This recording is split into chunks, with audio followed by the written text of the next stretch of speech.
गोकुल गांव में रहने वाली पतिव्रता सुशीला देवी की महिमा आसपास के क्षेत्र मथुरा, बरसाना, नंदगांव तक थे। मतलब ये कि ब्रज क्षेत्र की इंच इंच जमीन पर गाई जाती थी। लोग कहते कि अगर साक्षात पतिव्रता नारी के दर्शन करना चाहते हो तो देवी सुशीला के दर्शन करो, और कहीं भी क्यों ना, क्योंकि इस बात में सच्चाई थी। सुशीला की जिंदगी का हर पल अपने पति के लिए था। पति के दर्शन किए बिना वो जल न पीती। एक बार वो अपनी एक सहेली शांति के यहाँ गई।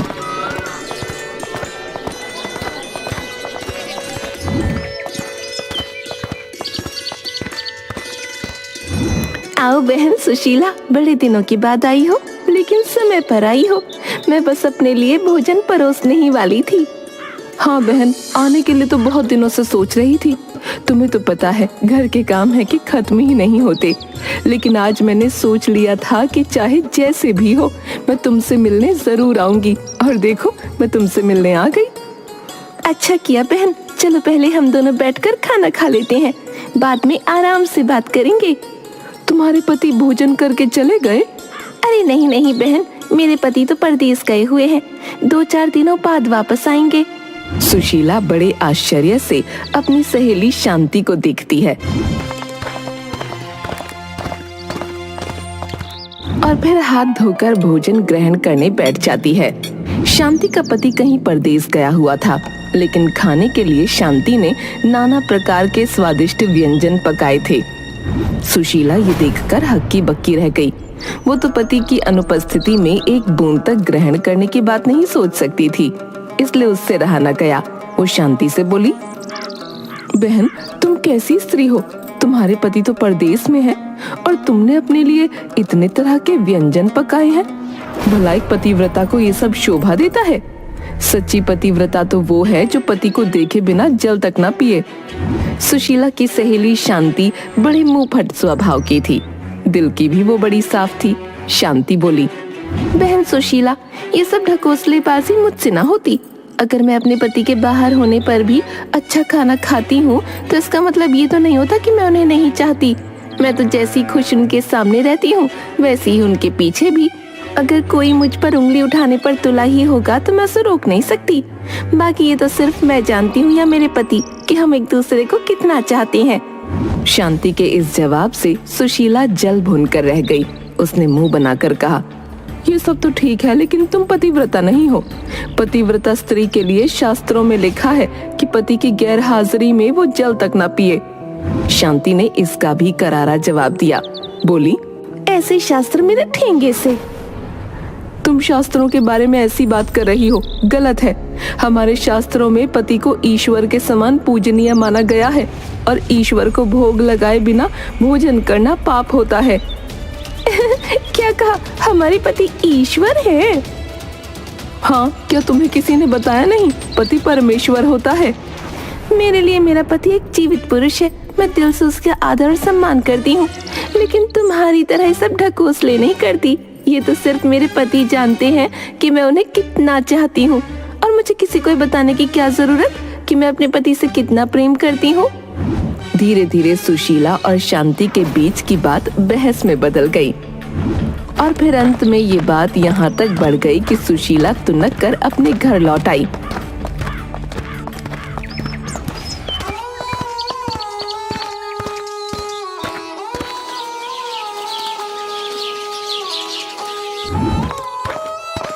शाम के समय सुशीला का पति वीरपाल घर आता है और घर आकर सुशीला को उदास देख बोलता है, क्या बात है सुशीला, आज तो तुम अपनी बचपन की सहेली से मिलने उसके घर जाने वाली थी। क्या वो तुम्हें नहीं मिली जो तुम इतनी उदास हो? नहीं नहीं, ऐसा बिल्कुल नहीं है। मैं उससे मिलने उसके घर गई थी और वो मुझे वहाँ मिली थी, परंतु आज उसने मेरा दिल बहुत दुखाया। क्या बात हो गई? तुम कुछ परेशान लग रही हो। सुशीला ने सारा किस्सा अपने पति वीरपाल को बताया।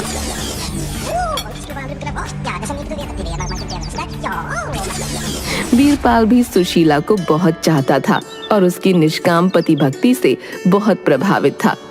फिर भी कभी कभी उसे ये जरूर लगता कि ये सब ढोंग है। अगर पति 1 महीने तक घर पर ना रहे तो क्या कोई स्त्री बिना अन्न पानी के 1 महीने तक रह सकती है? ये बिल्कुल असंभव है।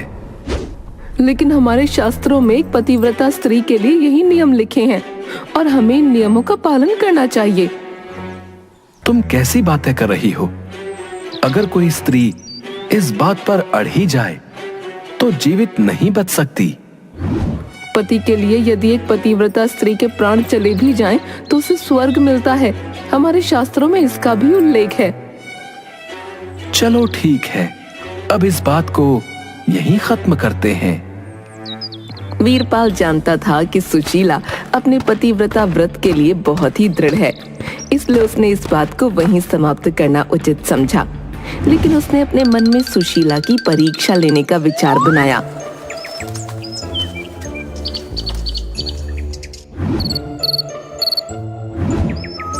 अगले दिन सुबह। सुशीला, मुझे एक जरूरी काम से जाना है, इसलिए मैं पहले वहां जाकर वापस आता हूँ। उसके बाद स्नान और भोजन करूंगा। आप कब तक वापस लौटेंगे? मैं जल्दी ही आ जाऊंगा। तब तक तुम भोजन तैयार रखना। ठीक है स्वामी। वीरपाल बिना भोजन किए घर से बाहर कहीं चला जाता है।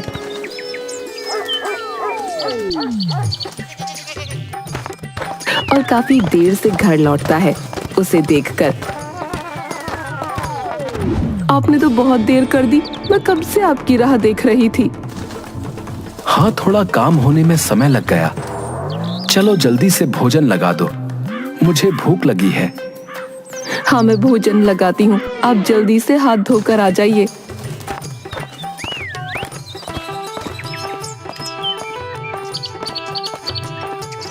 दोनों बैठकर भोजन करते हैं।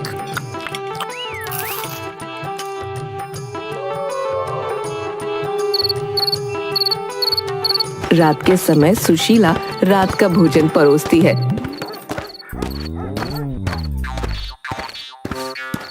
आप गरम गरम भोजन कर लीजिए। चलिए। वीरपाल भोजन के लिए बैठता है और हाथ जोड़कर बिना भोजन किए ही उठ जाता है। ये क्या, आप तो बिना भोजन किए ही उठ गए? हाँ, मुझे भूख नहीं है। थोड़ी तबीयत ठीक नहीं लग रही। आज मैं भोजन नहीं करूंगा।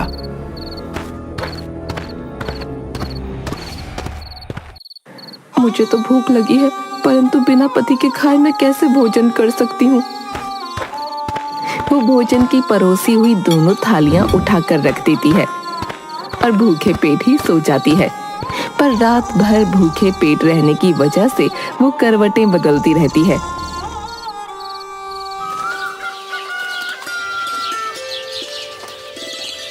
दूसरे दिन सुबह फिर से वीरपाल काम के बहाने से जल्दी निकल जाता है और दोपहर बाद घर वापस आता है।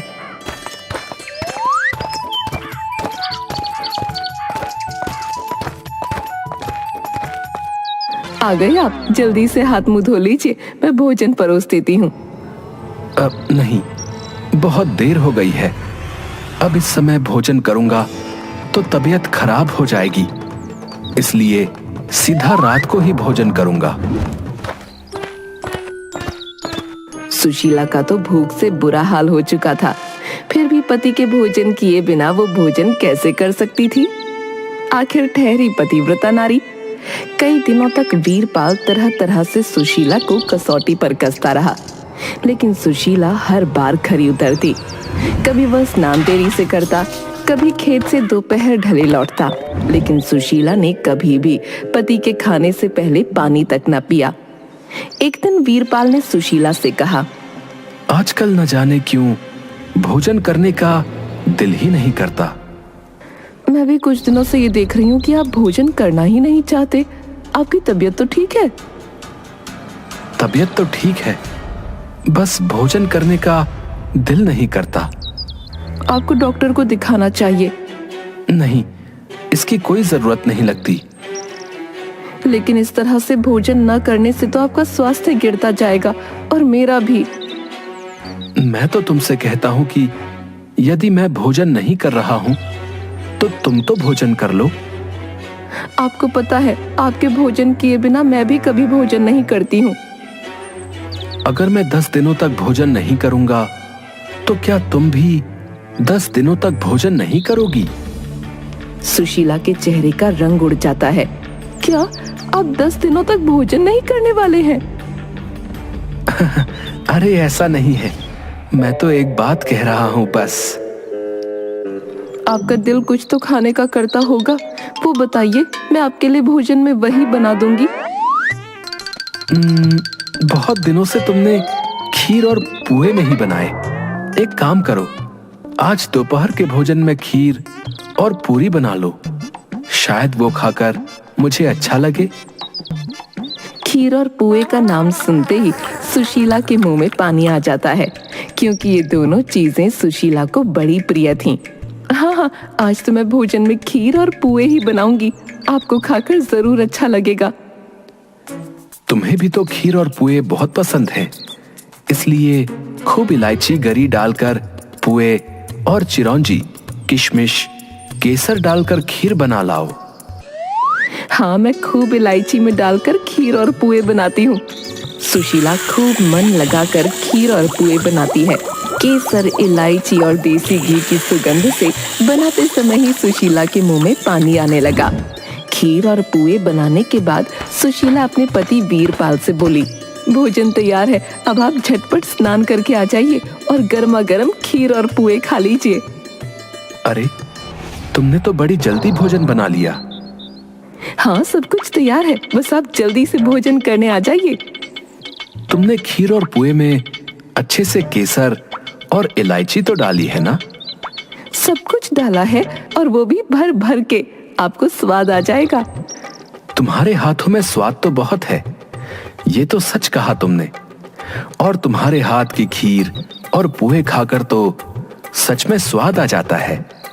जिसने भी आज तक तुम्हारे हाथ का बना खीर और पुआ खाया है, उसे किसी और के हाथ का बना खीर और पुआ पसंद ही नहीं आता। अब बस करिए, बातें बनाना बंद कीजिए, जल्दी से स्नान करके आ जाइए। लगता है तुम्हें बहुत जोरों की भूख लगी है। सुशीला थोड़ा घबरा जाती है। नहीं नहीं, ऐसा बिल्कुल नहीं है, मैं तो आपके लिए ही कह रही थी कि जल्दी से आकर आप गर्मा गर्म खीर और पुए का स्वाद लीजिए। हाँ, आता हूँ। वीरपाल को तो उस दिन सुशीला के धैर्य की परीक्षा लेनी थी, इसलिए काफी देर तक वो ढीले ढाले रहा और टहलता रहा, बात को टालता रहा। सुशीला के बार बार कहने पर आखिर में हार कर वो बाल्टी, लोटा और रस्सी लेकर नहाने गया। नहाने में भी उसने काफी देर लगा दी। इधर सुशीला की आंतें मारे भूख के कुलबुलाने लगी थीं। लेकिन जैसे ही देहरी के बाहर उसे पति के खड़ाऊ की आवाज सुनाई दी, उसे दिलासा बंधा कि अब तो खाने का समय आ ही गया।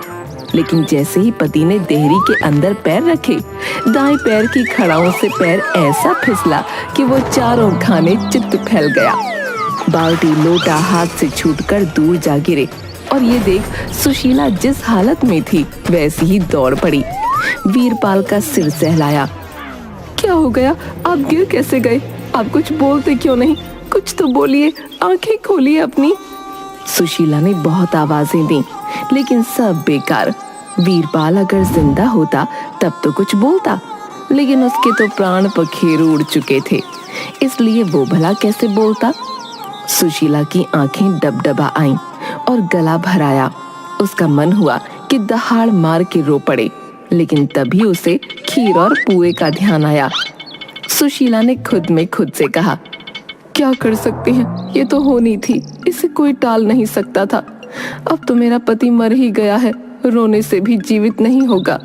हाँ, अगर मैं जोर जोर से रोऊंगी तो आस पड़ोस के लोग जरूर आ जाएंगे और तब खीर पुए खाने का मौका तो मिलने से रहा। इसलिए बेहतर यही होगा कि पहले मैं खीर पुए खा लूं, तब रोना धोना शुरू करूं।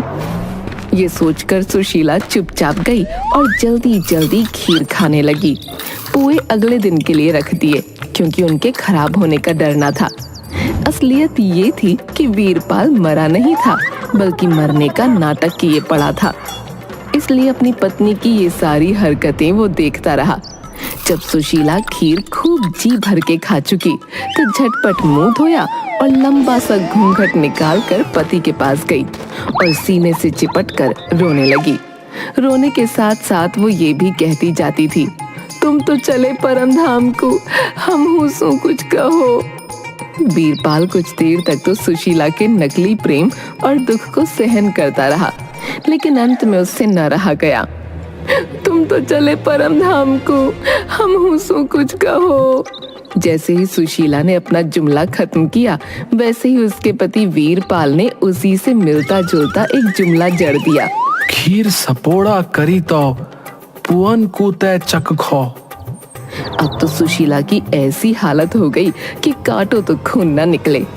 उसे क्या पता था कि उसका पति वीरपाल नाटक किए पड़ा है और उसकी परीक्षा ले रहा है। मन ही मन वो रह रह कर अपने आप को कोसती रही कि ये क्या किया, क्यों न ज़बान पर काबू रख कर बुद्धि से काम लिया। और उसके बाद फिर कभी किसी ने सुशीला के मुंह से अपने पतिव्रत धर्म की तारीफ नहीं सुनी।